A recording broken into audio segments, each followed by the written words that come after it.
இன்று சந்திர தரிசனம். சந்திர தரிசனம் கண்டால் சிவனை தரிசித்த புண்ணியம் கிடைக்கும். பிறையை பார்த்து வணங்குவது என்பது மிக மேலான சிவ புண்ணியமாகும். கோவிலுக்கு சென்று சிவனை தரிசிக்க முடியாதவர்கள் வீட்டிலிருந்தே சந்திர தரிசனம் பார்க்கலாம். வானத்தில் சில நொடிகளை காட்சி தரும் பிறை சந்திர தரிசனமே மிகவும் அபூர்வமான தெய்வ தரிசனமாகும். சிவபெருமான் தன் தரையில் பிறைச்சந்திரனை சூடி சந்திரமௌலீஸ்வராக காட்சி தருகிறார். எனவே இந்த வளர்பிறை தரிசனம் வெறும் சந்திர தரிசனம் அல்ல, சாட்சாத் பரமேஸ்வரின் திருமுடியை நாம் தரிசிக்கும் பாக்கியம் பெறுகிறோம். அது தை மாதம் வரும் சந்திர தரிசனத்தில் தரிசிப்பதால் நம் நோய்கள் நீங்கி ஆயுள் அதிகரிக்கும். அமாவாசையை அடுத்து வரும் நாட்களில் சந்திர பகவான் வளர்ப்பிறையாக தனது பயணத்தை துவங்குகிறார்.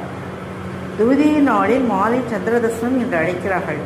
பிறை சந்திரனை பார்த்தால் மனநிறைவும் பேரானந்தமும் மன அமைதியும் கிடைக்கும். மன கஷ்டங்கள் வருத்தங்கள் எல்லாமே நீங்கும். ஒவ்வொரு அமாவாசைக்கு பிறகு வரும் 3ஆம் நாள் 3ஆம் பிறை நாளாகும். அமாவாசைக்கு மறுநாள் நிலவு தெரிவதில்லை. திவிதியை நாளில் தெரியும் நிலவு அழகாகவும் பிரகாசமாகவும் இருக்கும். 3ஆம் பிறையானது இரவு வருவதற்கு முன்பே 6:30 மணி அளவில் தோன்றும் பிறையாகும். சந்திரனே மனதிற்கு அதிபதி. சரீர பலம் மனோபலம் இரண்டுமே உலக வாழ்க்கையின் வெற்றிக்கு மூலபமாகும். சந்திரனை வணங்கியவன் சந்திர தரிசனம் செய்து வணங்குவதால் நோய்கள் நீங்கும், ஆயுள் விருத்தியாகும். முற்பிறவி பாவம் போக்கும் சந்திர தரிசனம். சந்திரனின் நட்சத்திரங்களான ரோகிணி, அஸ்தம், திருவோணத்தில் பிறந்தவர்கள் தங்களது வாழ்நாள் முழுவதும் இந்த 3ஆம் பிறை தரிசனம் கண்டால் சந்திரனை பரிபூர்ண அருளை பெறலாம். சந்திர பிறை தரிசனம் செய்தால் அறிவு வளரும், ஞாபக சக்தி கூடும், கேட்ட வரம் கிடைக்கும், செல்வமும் சந்தோஷமும் தேடி வந்து அமையும், மாங்கல்ய பலம் பெருகும். சந்திரனை தரிசிக்கும் நேரத்தில் கையில் காசை வைத்து மூடிக்கொண்டு வலமாக 3 முறை சுற்றி மீண்டும் ஒரு முறை பிறையை தரிசித்து வணங்க பெண்களுக்கு மாங்கல்ய பலம் ஏற்படுகிறது. மனக்குழப்பம் நீங்கும், கண் பார்வை தெளிவாகும். இந்த பிறை நாள் செவ்வாய், வெள்ளி, சனிக்கிழமை வந்தால் இரட்டிப்பான பலன் உண்டு. இந்த சந்திர தரிசனம் செய்யும் போது ஆயுளை யாசகமாக கேளுங்கள்.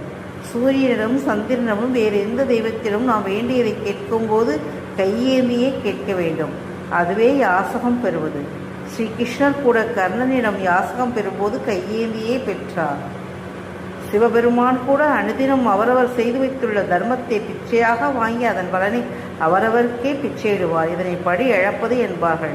எனவே இதை உணர்ந்து பவ்யமாக மரியாதையாக பிரதர்சனம் செய்யும் போது வேண்டுங்கள், ஆயுள் அதிகரிக்க இறைவன் அருள் கிடைக்கும். அவரவர் வீட்டிலிருந்து சந்திரனை தரிசனம் செய்து வணங்குங்கள், நோய்கள் நீங்கி ஆயுள் அதிகரிக்கும். சம்போ மகாதேவா. சந்திரமௌலீஸ்வராய நமக.